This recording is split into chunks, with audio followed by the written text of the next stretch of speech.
Exit poll के बाद अब सबकी नजरें बंगाल में 4 मई को होने वाली मतगणना पर टिकी हैं और इस बीच चुनाव आयोग ने कल यानी 2 मई को 15 बूथों पर पुनर्मतदान की घोषणा कर दी है। लेकिन बंगाल की सियासत अब भी गुरुवार रात हुए स्ट्रांग रूम की सुरक्षा पर ही चक्कर काट रही है। चुनाव आयोग के बयान के बावजूद टीएमसी ईवीएम की सुरक्षा और बीजेपी की मंशा पर सवाल दाग रही है। आप पढ़ लो, मैं नाम नहीं बताएंगे। दिख रहा है कि कोई लोग अंदर हैं। ये स्ट्रांग रूम है। ये स्ट्रांग रूम में ये लोग कौन है?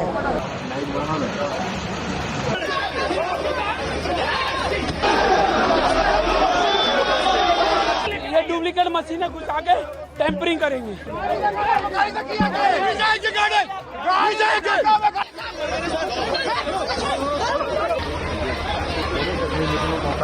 आपको आना चाहिए था वहाँ पे आते आप जो है और इस आपके सामने खोला जाता है।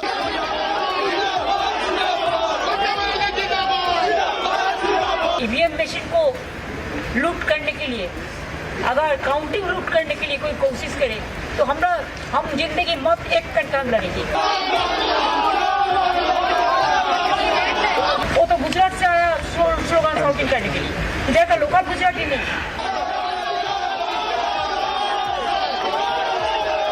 हम एक सेकंड में बोलेगा तो कॉलिंग स्क्रीन से हम 10,000 लेके इधर में खड़ा करते, हमको बाहर से ले आने का जरूरत नहीं।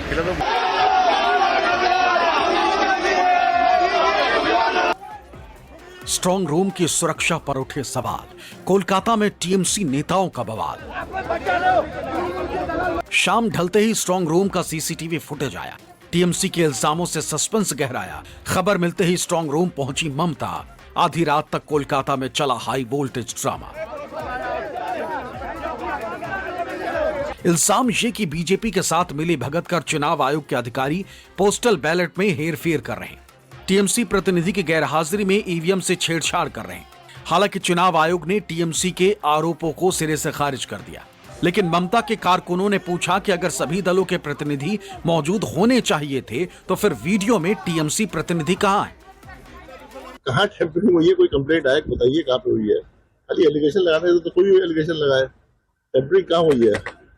सीएपीएफ है वहाँ पे, पूरा सील्ड है वहाँ पे, 3 लेयर सिक्योरिटी है, कोई जा सकता है और टेम्परिंग कैसे कर लेगा? जो वीडियो हमने दिखाया उसमें उसको पॉइंट आउट करके दिखा दे कि कौन था वो, वहां पर कौन टीएमसी का रिप्रेजेंटेटिव था। वो क्यों नहीं दिखा पा रहा है? हर पार्टी का रिप्रेजेंटेटिव, स्पेशली टीएमसी का रिप्रेजेंटेटिव का होना चाहिए। वहां का टीएमसी पर रिप्रेजेंटेटिव कौन था वो दिखा दीजिए। दूसरी बात है, अगर सिक्योरिटी एडिक्वेट था तो ये आफ्टर 48 आवर सिक्योरिटी बढ़ाया क्यों गया?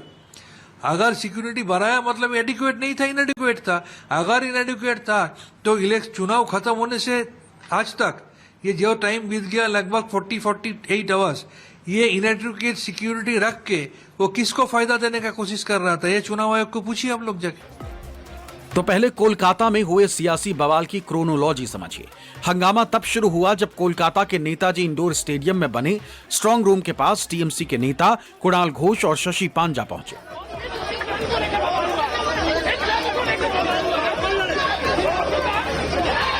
दोनों ने स्ट्रांग रूम के अंदर जाने देने की मांग की, लेकिन पुलिस और प्रशासन के लोगों ने इसकी इजाजत नहीं दी।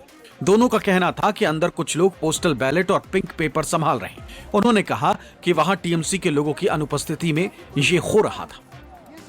जो इलेक्शन कमीशन का जो लाइव स्ट्रीमिंग हो रहा है सीसी कैम में, तो आप देखिए वहां पर कुछ लोग काम कर रहा है अंदर में, और हम लोगों का कोई रिप्रेजेंटेटिव नहीं है।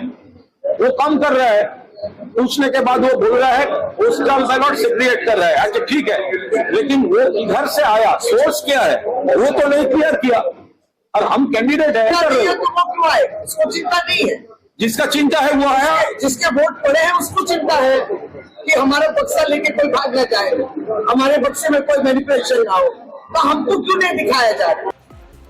टीएमसी ने इसे लोकतंत्र के खिलाफ बताते हुए सोशल मीडिया पर वीडियो जारी किया और कुछ देर बाद ही ममता बनर्जी भी Sakhawat memorial government girls high school के स्ट्रांग रूम में दाखिल हो गए।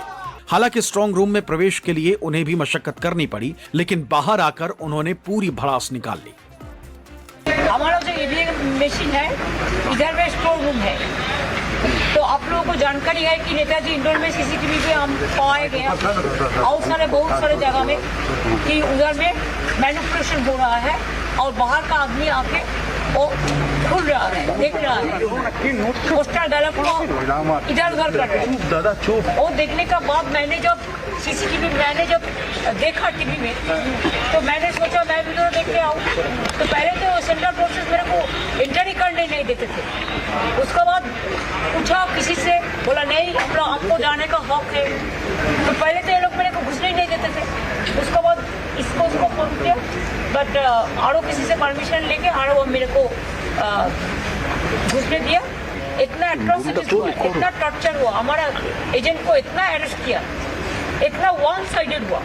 उसका बाद भी अगर ऐसा ईवीएम मशीन को लूट करने के लिए, अगर काउंटिंग लूट करने के लिए कोई कोशिश करे तो हम जिंदगी मत एक घंटा लड़ेंगे। हम आने से तुम्हें स्लोगन शाउटिंग करेंगे तो हम बोल रहे तो वो तो गुजरात से आया स्लोगन शाउटिंग करने के लिए, इधर का लोकल गुजराती नहीं जो फेसबुक में लाइव कर रहा था। मैंने देखा, मेरे को पास भेजा प्रेस। लेकिन आप बोलो हमारा कोई एरिया है, हम एक सेकंड में बोलेगा तो कॉलिंग से हम 10,000 लेके इधर में खड़ा करते, हमको बाहर से ले आने का जरूरत नहीं। ममता बनर्जी ने यह इल्जाम भी लगाया कि स्ट्रांग रूम में बदइंतजामी है। राजनीतिक दलों के प्रतिनिधि चाहकर भी अंदर की हरकत पर नजर नहीं रख सकते क्योंकि जहां उनके बैठने के इंतजाम किए गए हैं वहां सीसीटीवी नहीं और ऐसे में कोई भी गड़बड़ी संभव है। हम वॉशरूम भी करने बोला, जो एजेंट लोग पूरा 24 घंटा रहेगा। देखो तो ह्यूमन बीइंग है ना, वो लोगों को लिए चार वॉशरूम बनाने बोला, वो क्या से बनाएगा उसको भी बोल दिया। जो बनाते हैं जो बायो टॉयलेट होता है ऐसा टाइप का कुछ, और 2 घंटा बाद क्लीन करने का भी जरूरत होता है। तो इसी के लिए बोला आप कोई गवर्नमेंट का जो है उसका सब कंडक्ट कर सकते हैं। दूसरी बात यह है देखो साइक्लोन हो रहा है तो बाहर में वो लोग बारिश में भीज रहा था, जो हमारा ऑफिशियल जो एजेंट जिसको परमिशन दिया गया रहने के लिए, तो इधर में होकर 3rd फ्लोर पे कैसे देखेगा। और inside the building totally close, building was totally close, लेकिन inside the building 3rd floor 4th floor कैसे देखेगा इधर से, कोई कुछ नहीं था। तो इसके लिए तो सीसीटीवी का बंदोबस्त किया जैसे देख सकते हैं नीचे में बैठ के, और उसका माथा को ऊपर में कोई जो है कुछ रहने का बंदोबस्त है। तो अभी तो बारंदा में बैठा दिया सब पार्टी के लिए। वो तो ह्यूमन बीइंग है ना, पॉलिटिक्स तो रोज चलेगा, झगड़ा भी चलेगा, लेकिन हम तो ये नहीं चाहते हैं कि लोकतंत्र को वोट जबरदस्ती दखल किया जाए। हालांकि टीएमसी के इल्जामों को बीजेपी ने बकवास बताया। दलील ये कि हार के डर से दीदी ने ड्रामेबाजी की, लेकिन टीएमसी कार्यकर्ताओं ने दावा किया कि अगर इल्जाम गलत है तो आप भी वीडियो दिखाओ, ऐसा वीडियो जिसमें टीएमसी के प्रतिनिधि भी वहां मौजूद हो। शर्म की बात है, जिन्होंने 8 बार पार्लियामेंट में 4 बार असेंबली में लड़ा, उन्होंने इस तरीके से अनएथिकल ड्रामाबाजी किया। इसका कोई आधार नहीं है, झूठा बात है, पूरा झूठा बात, ये हो ही नहीं सकता। बंगाल में कृपा करके शांति विराज करे, सब अच्छा रहे। चुनाव हो गया है, काउंटिंग में सब लोग को आना चाहिए। जनता जिसको जनादेश दे दिया उसको स्वीकार कर लेना चाहिए। बंगाल बर्बाद हो गया है 15 साल, पोस्ट पोल वायलेंस हुआ 2021 में। इस बार सबको शांति रखना चाहिए। जो तीखी नोक-झोंक चुनाव के दौरान हो गया है उसको खत्म हो जाना चाहिए। इलेक्शन कमीशन की तरफ से हर एक स्ट्रांग रूम के बाहर सीसीटीवी फुटेज का वीडियो दिखाई दे रहा है, आप भी जाके देख सकते हैं। तो उधर का वीडियो है, ऑफिशियल है उधर का वीडियो। हमारी तरफ से कोई वीडियो उठाया नहीं क्योंकि हमको तो अंदर जाना माना है। तो इलेक्शन कमीशन की तरफ से जो वीडियो फुटेज, सीसीटीवी का वीडियो फुटेज स्क्रीन में दिखाया जा रहा है वो हमने शेयर किया। तो वो अगर फेक होगा तो इलेक्शन कमीशन ही फेक निकलेगा। तो ये सब बात करने में फ़ायदा क्या। और सबको पता है इलेक्शन कमीशन कितना beyond law, beyond convention, beyond anything क्या कुछ नहीं किया। बीजेपी के दूसरे नेताओं ने भी ममता बनर्जी के स्ट्रांग रूम पहुंचने पर तंज कसा। दलील ये कि टीएमसी ने काउंटिंग से पहले ही हार कबूल कर ली।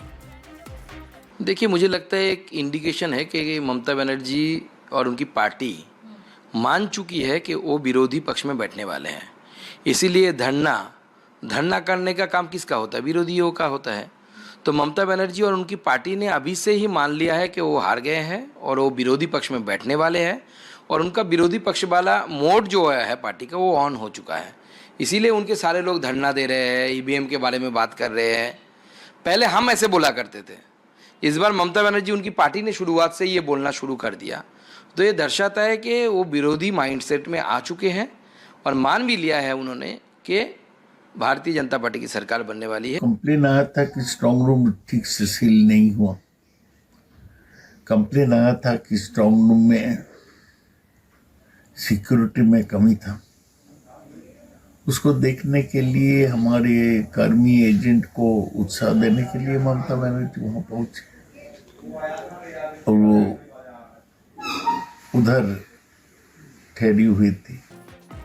चुनाव आयोग ने 2 मई को बंगाल के डायमंड हार्बर और मगराहट पश्चिम निर्वाचन क्षेत्रों में 15 मतदान केंद्रों पर दोबारा मतदान का आदेश दिया है, जिसका बीजेपी ने स्वागत किया।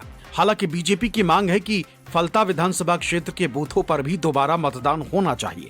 लेकिन बंगाल की राजनीति अब भी ईवीएम की सुरक्षा और हेरफेर के आरोपों के इर्द गिर्द ही घूम रही। बीजेपी भले ही इसे टीएमसी की घबराहट बताए, लेकिन ममता बनर्जी की तरह विपक्ष के दूसरे दल भी बीजेपी की नीयत पर सवाल उठा रहे हैं। ये टीएमसी तो हारने वाला है, इसका सत्ता जा रहा है। इसको पॉलिटिक्स को तो ये लोग प्रोफेशन बना दिया ना।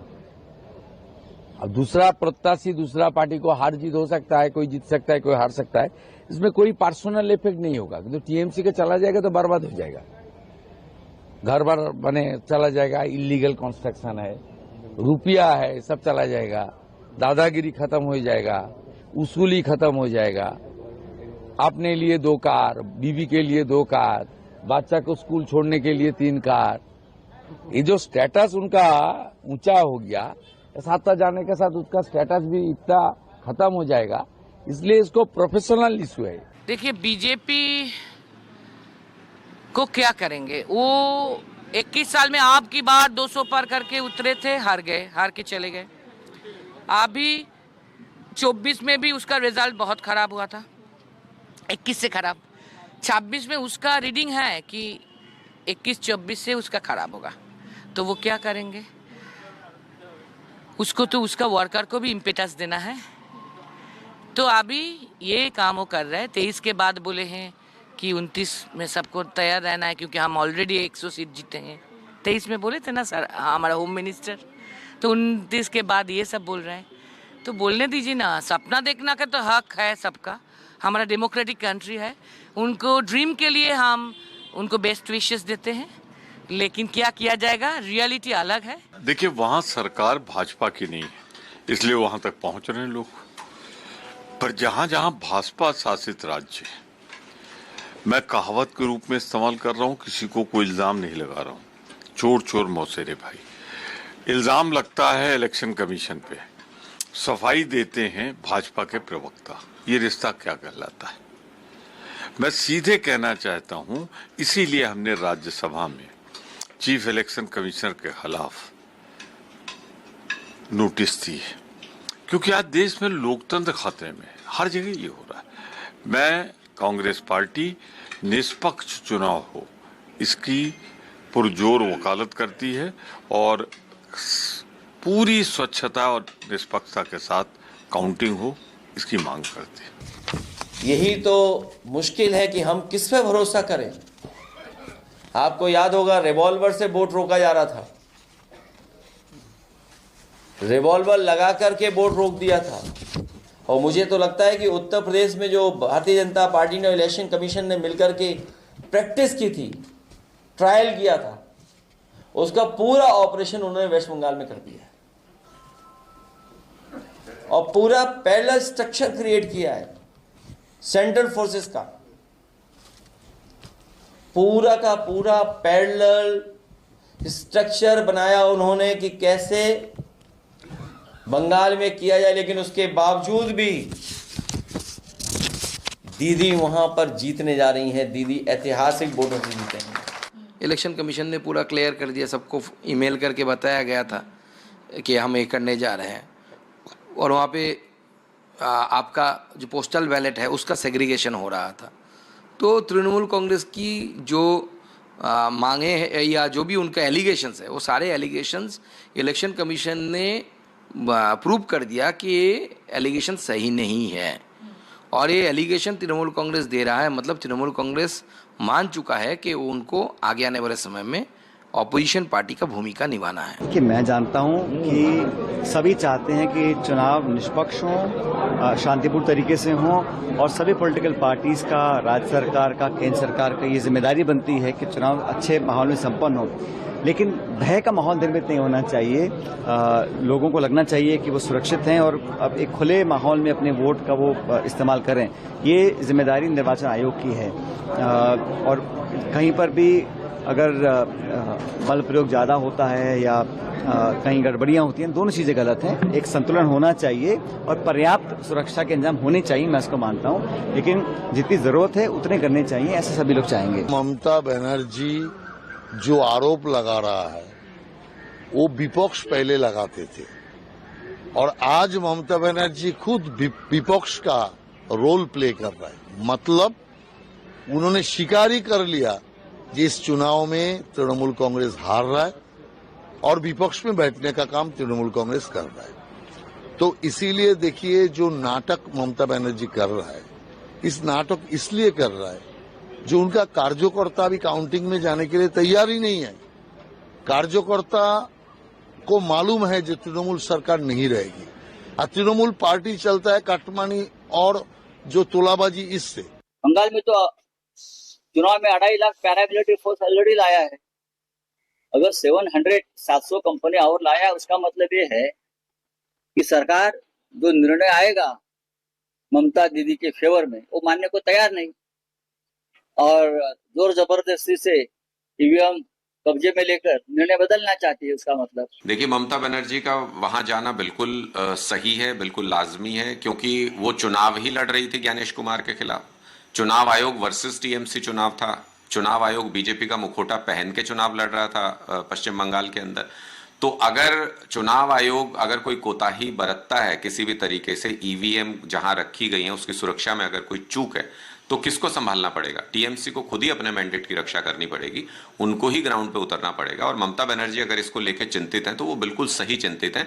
भारतीय जनता पार्टी का इतिहास रहा है चुनाव आयोग के साथ मिलके, कभी वोटर लिस्ट में छेड़छाड़ करने का, कभी चुनाव को प्रभावित करने का, कभी ईवीएम के साथ छेड़छाड़ करने का। ये सारे भारतीय जनता पार्टी हथकंडे अपनाती रहती है, इसलिए अपने मैंडेट की रक्षा ममता बनर्जी को खुद ही करनी पड़ेगी।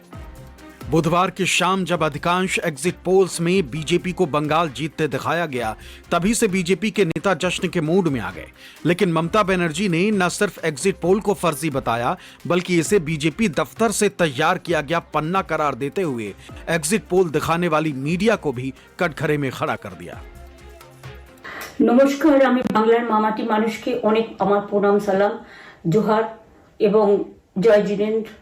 আমি সবকিছু জানাচ্ছি। সত শ্রী আকাল জি, আপনারা সকলে ভালো থাকুন, সুস্থ থাকুন। আপনাদের প্রতি আমরা খুব কৃতজ্ঞ।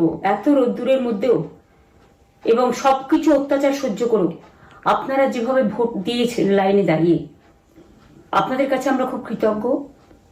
আমি আমার কর্মীদের কাছেও খুব কৃতজ্ঞ, যারা জীবনপণ লড়াই করে অনেক অত্যাচার সহ্য করে সেন্ট্রাল ফোর্স এবং এখানকার ফোর্স সবার যৌথ অত্যাচার সহ্য করেও টোটাল সমস্ত machinery government of India, prime minister, home minister থেকে শুরু করে পুরো গভর্নমেন্ট অফ ইন্ডিয়া এবং 19টা রাজ্যের বিজেপি নেতাদের এবং অর্থ ভাণ্ডার, শক্তির ভাণ্ডার, বন্দুকের ভাণ্ডার নিয়ে যারা বাংলার মানুষকে জব্দ করতে চেয়েছিলেন, জব্দ তারা কিন্তু ভোট বাক্সে হয়ে গেছে। আমি আপনাদের নিশ্চিন্ত করে বলতে চাই, যেটা টিভিতে দেখাচ্ছে এটা বিজেপি অফিস থেকে কালকে বেলা 1:08 সার্কুলেট করেছে এবং টাকা দিয়ে বলেছে যাতে এটা দেখানো হয়। তার কারণ